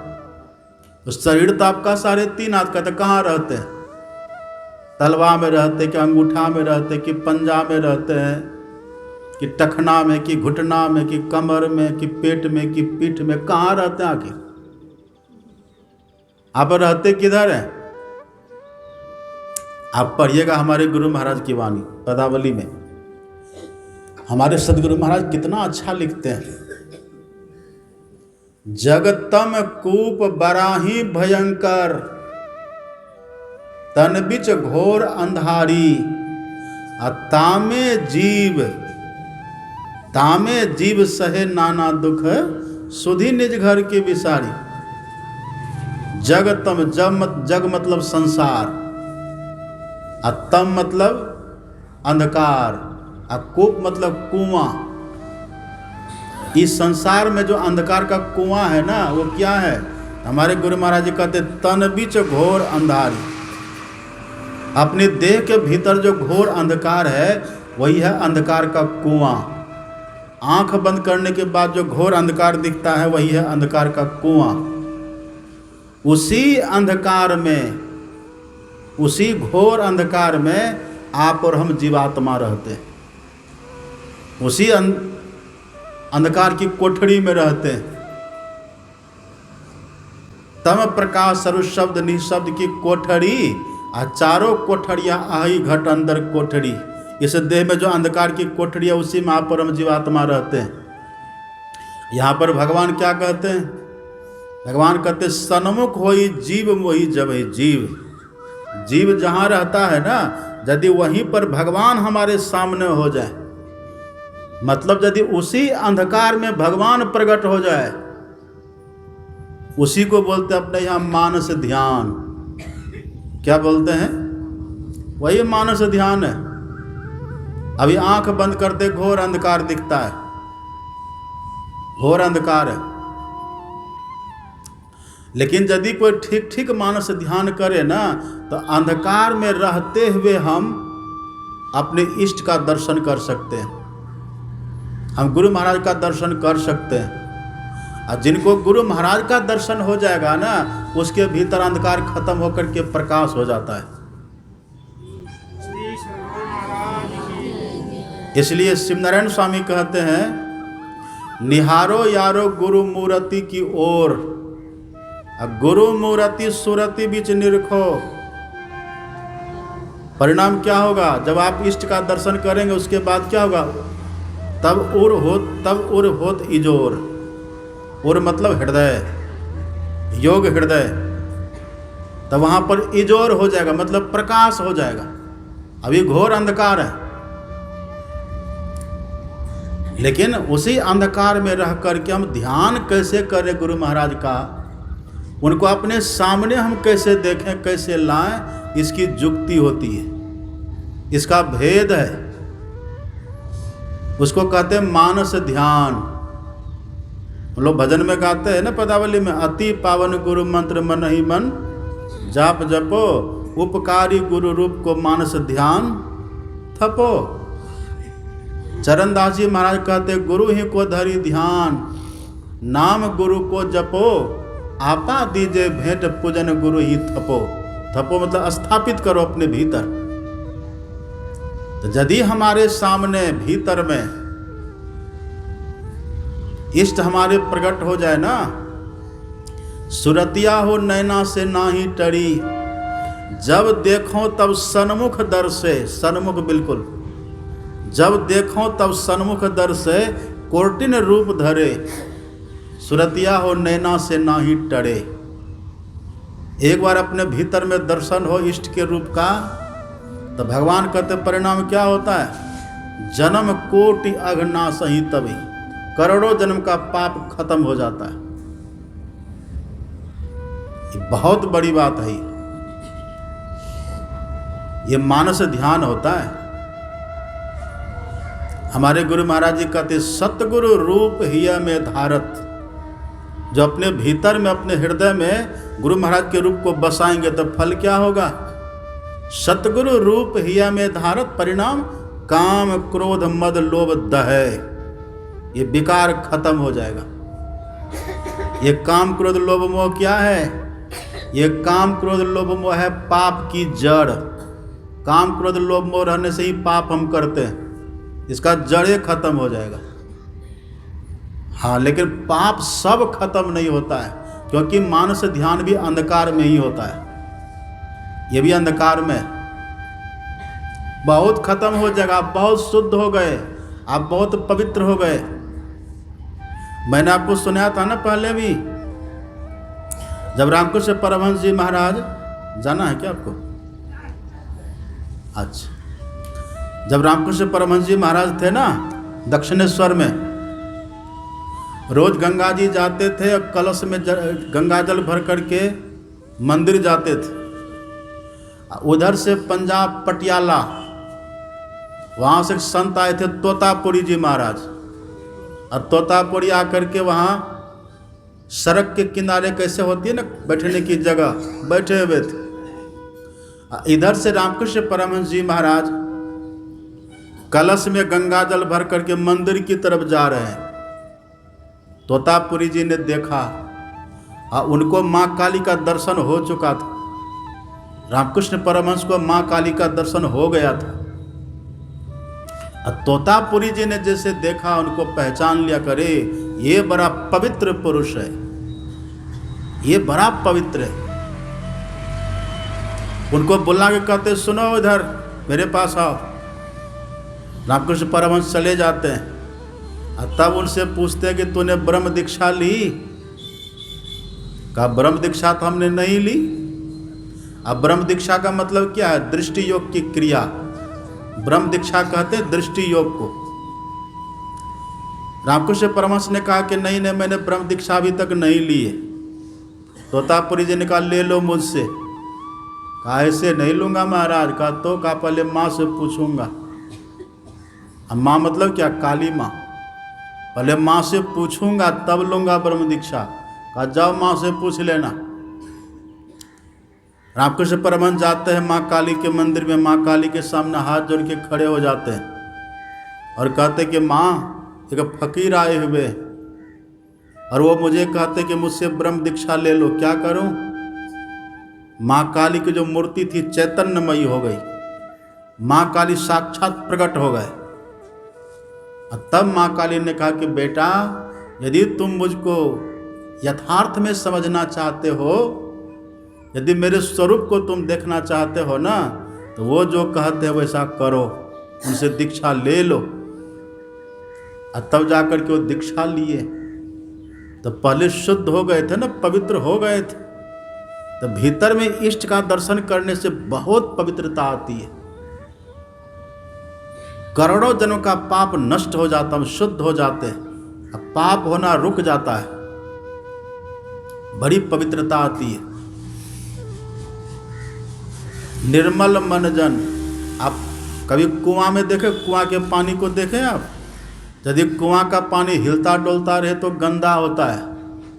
अब कुआं के पानी को जोर से बांस डाल करके हिला दीजिए एक बार, आप देखिएगा वहाँ पानी पूरा गंदा हो जाता है, पूरा करकट से भर जाता है। अब फिर अपना चेहरा देखे तो चेहरा दिखाई पड़ेगा उसमें? तब चेहरा नहीं दिखता। और जैसे जैसे पानी शांत होता जाता है, पानी स्थिर होता जाता है, उसका कूड़ा करकट जितना गंदा है ना, जो गंदगी उसके जल में मिली हुई है, सब धीरे धीरे नीचे बढ़ जाती है। और फिर अपना चेहरा झांकिए, प्रतिबिंब दिख जाएगा आपको। ऐसे ही मन में जब तक काम क्रोध लोभ मोह की भावना रहती है, मन गंदा रहता है, इष्ट का रूप हमको दिखाई नहीं पड़ता। जब दर्शन देखा चाहिए दर्पण मांजत रहिए, दर्पण लागी काई तो दरस कहाँ ते पाई। तो जो अपने मन रूपी दर्पण को साफ करते रहते हैं, और साफ कैसे होता है? जप के द्वारा। जप करते रहेंगे और इष्ट का ध्यान करने का अभ्यास करते रहेंगे। अभ्यास करते करते धीरे धीरे मन हमारा शुद्ध हो जाता है, पवित्र हो जाता है। उसी पवित्र मन में इष्ट प्रकट हो जाते हैं। अंतरी गुरु आराधना, जिह्वा जपी गुरु नाम, नेत्री सति गुरु पेखना, श्रवणी सुनना गुरु नाम। वहाँ पर दर्शन करिए आप। गुरु की मूर्ति हृदय बसाए, और जो इच्छे सोई फल पाए।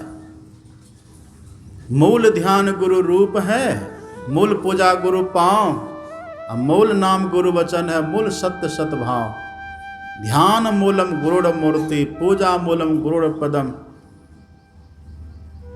मंत्र मूलम गुरुड़ वाक्यम, मोक्ष मूलम गुरुड़ कृपा। शंकर भगवान का वचन है ये। शंकर भगवान कहते हैं गुरु का ध्यान करिए, मूल ध्यान वही है। अच्छा, मूल ध्यान का मतलब क्या है? मूल ध्यान किसको कहते हैं? मूल का मतलब होता है शुरुआत।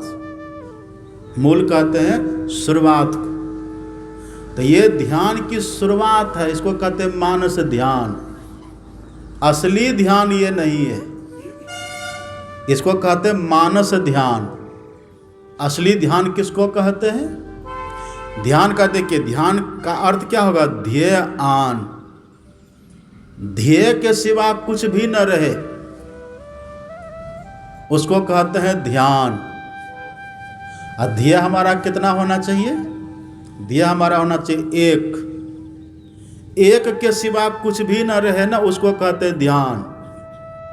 तो हम जो गुरु महाराज का भीतर में दर्शन करते हैं ध्यान में, एक रहता है वहाँ, एक नहीं रहता है। चाहे कोई भगवान का रूप हो, चाहे किन्हीं संत का रूप हो, किन्हीं सदगुरु का रूप, जो हम ध्यान करते हैं ना अपने भीतर में, वहाँ एक नहीं रहता, वहाँ अनेक रहता है।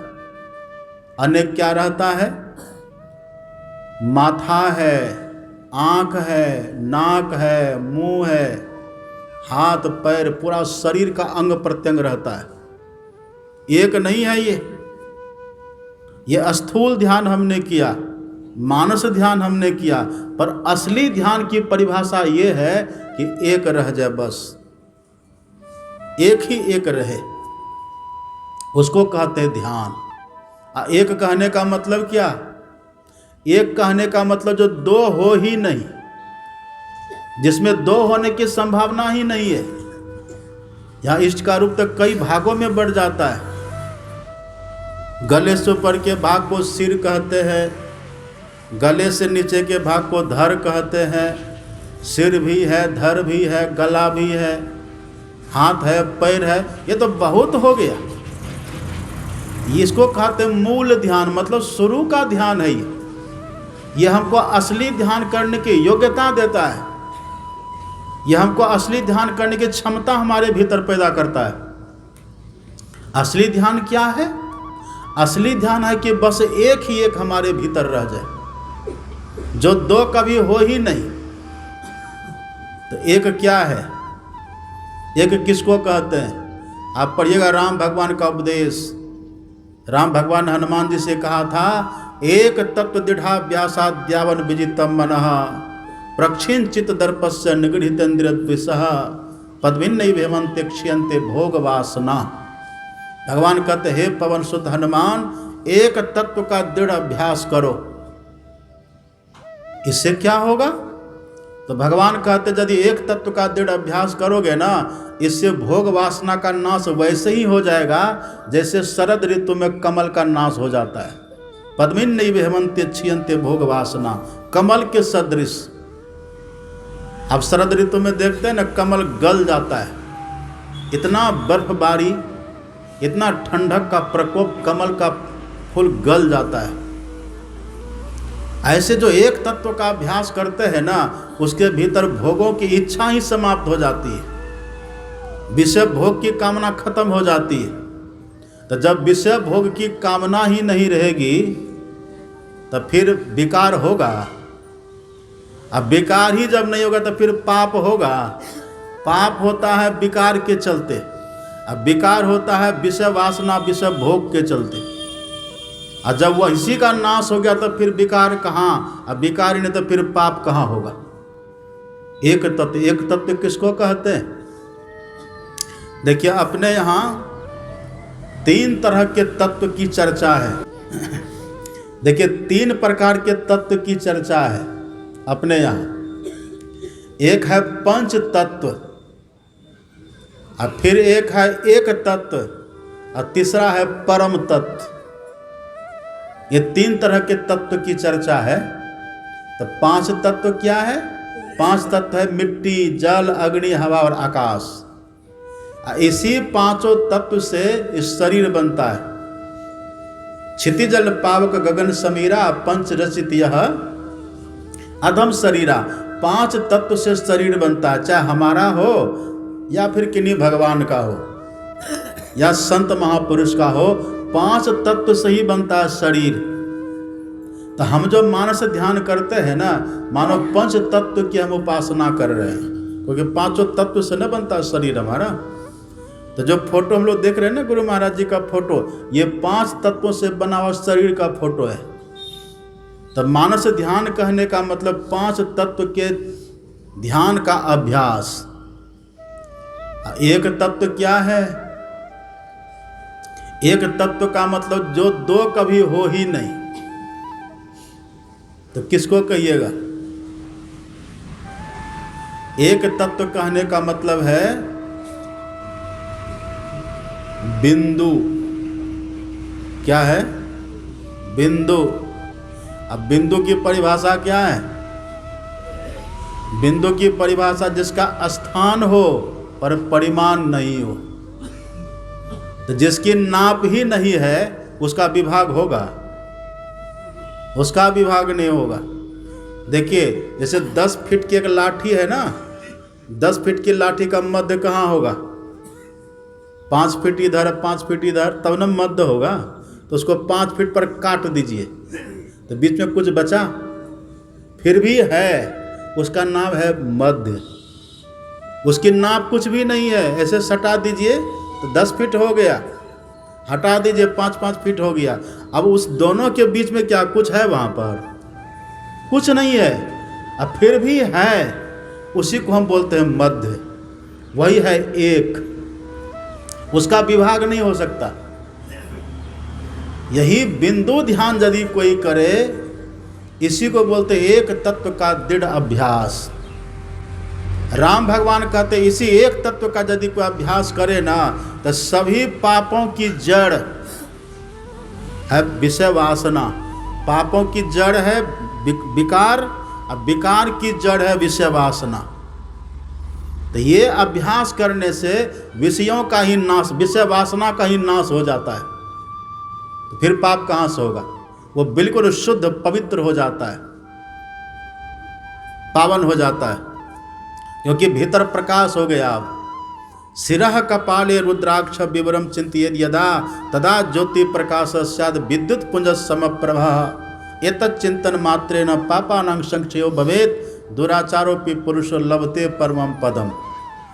जो अपने भीतर में सिर के भाग में जहाँ कपाल है, कपाल में जहाँ पर रुद्राक्ष है, रुद्राक्ष कहने का मतलब शिव नेत्र, उसी में बीबर बना हुआ है, उसी बीबर में यदि कोई प्रवेश करे ना, तो शंकर भगवान कहते बिजलियों के पुंज के समान वहाँ पर प्रकाश प्रकट होता है। उसी प्रकाश के दर्शन से शंकर भगवान कहते हैं सभी दुराचारियों का दुराचार नष्ट हो जाता है, पापियों की पाप वृत्ति भी खत्म, पाप भी खत्म, बिल्कुल पवित्र हो जाता है। ईड़ा भगवती गंगा पिंगला यमुना नदी ईरा पिंगले और मध्य सुषुम्ना च सरस्वती त्रिवेणी संगमो यत्र तीर्थराजस्य उच्यते तत्र स्नानम प्रकुर्वीत सर्व पापे प्रमुच्यते। वही त्रिवेणी संगम है, ईरा पिंगला सुखमना, जहाँ तीनों का मिलन स्थल है। हमारे गुरु महाराज जी कहते हैं पिंगल दहिन गंग सूर्य इंगल चंद्र सूर्य जमुन बाई सरस्वती सुखमन बीज चेतन जलधार नई। सतगुरु को धरी ध्यान सहज श्रुति शुद्ध करी सन्मुख बिंदु निहारी सरस्वती निहाय चली। सामने ज्योतिर्बिंदु का दर्शन करके हम सरस्वती में त्रिवेणी संगम में स्नान कर लेते हैं। ये स्नान जैसे व्यक्ति कर लेना, वो सभी पापों से बिल्कुल मुक्त हो जाता है, बिल्कुल पवित्र हो जाता है। और इतने पवित्र वो हो जाते हैं ना, वो जहां रहेंगे वो स्थान भी पवित्र हो जाता है। कीकट स्थान में रहने पर कीकट स्थान भी पवित्र हो जाता है, इतने शुद्ध हो जाते हैं। वही ऋषि कहते हैं यदि शैल सम पापं विस्तीर्ण बहु योजनम विद्यते ध्यान योगेन नान्यो भेदा कदाचन। यदि पहाड़ के समान फैला हुआ पाप हो तो इसी ध्यान योग से नष्ट होता है। इसको कहते हैं बिंदु ध्यान, अथवा इसे कहते हैं दृष्टि योग की साधना। ये साधना करने वाले साधक अपने भीतर में प्रकाश का दर्शन कर लेते हैं। लेकिन एक बात देखिए, प्रातः काल में पहले सूर्योदय होता है कि पहले अरुणोदय होता है? क्या होता है पहले? सूर्योदय के पहले होता है अरुणोदय, मतलब पहले सूर्य की लालिमा आती है ना, पहले सूर्य की लालिमा और फिर सूर्य आता है। इसी तरह से अपने भीतर में पहले ब्रह्म ज्योति का दर्शन, तब ब्रह्म का दर्शन। ब्रह्म मतलब क्या? परमात्मा। वहां ब्रह्म भी दो रूप में आता है, पहले शब्द ब्रह्म और अंतिम में पर ब्रह्म। ये दो ब्रह्म होता है, शब्द ब्रह्म पहले और पर ब्रह्म परमात्मा का दर्शन अंत में। शब्द ब्रह्म परिब्रह्म भली विधि जानिए, 5 तत्व गुण 3 मृखा करी मानिए। बुद्धिवंत सब संत कहे गुरु सोई रे, अरे हाँ पलटू और ठौर शिष जाए भ्रमय जिनी को रे। तो जो पहले शब्द ब्रह्म का दर्शन कर लेते अपने भीतर, मतलब जो शब्द को सुन लेते हैं, जो शब्द की साधना कर लेते हैं, जो नादानुसंधान की साधना कर लेते अपने भीतर, तो नादानुसंधान की साधना करने वाले साधक को ब्रह्म का दर्शन हो जाता है, परमात्मा का दर्शन हो जाता है। और संत गुरु नानक कहते हैं, सोचे भारे साचु समावे बिरले सोचाचारी, अतंते को परम तंतु मिलाया नानक सरणी तुम्हारी। परमात्मा भी परम पवित्र और जीवात्मा भी परम पवित्र। हम लोग पढ़ते हैं ना रामायण में, ईश्वर अंश जीव अविनाशी और चेतन अमल सहज सुख राशि। चेतन अमल, अमल का अर्थ होता है पवित्र। हम पवित्र हैं और परमात्मा भी पवित्र है। उस पवित्र से यह पवित्र जाकर के मिल गया, बस अब ईश्वर ही ईश्वर सब जगह दिखेंगे, उनके सिवा कुछ रहेगा ही नहीं।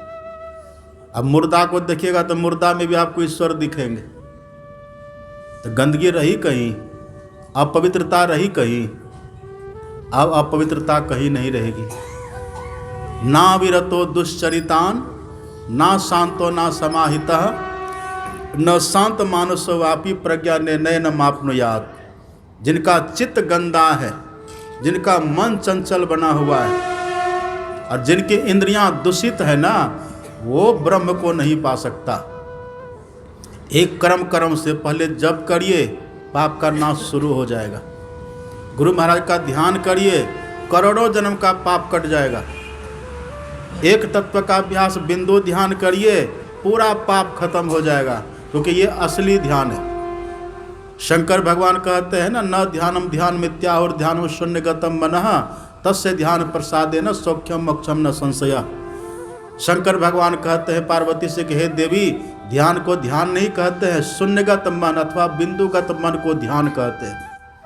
यही ध्यान यदि कोई व्यक्ति करे तब पापों से मुक्त होकर के परम मोक्ष को पा लेता है। यह असली ध्यान है। और ना ध्यान करने से जीव बिल्कुल कर्म के फल से छूट जाता है। कर्म के फल से मुक्त होकर के जीव परमात्मा को पा करके परमात्मा ही हो जाता है। यही ध्यान योग से होता है। इसी को जानना चाहिए। अपने से करेंगे तब होगा, अपने से करेंगे तब नहीं होगा। हमारे गुरु महाराज जी कहते, बिन दया संतन की में ही जानना इस राह को, हुआ नहीं होता नहीं वो होनहारा है नहीं।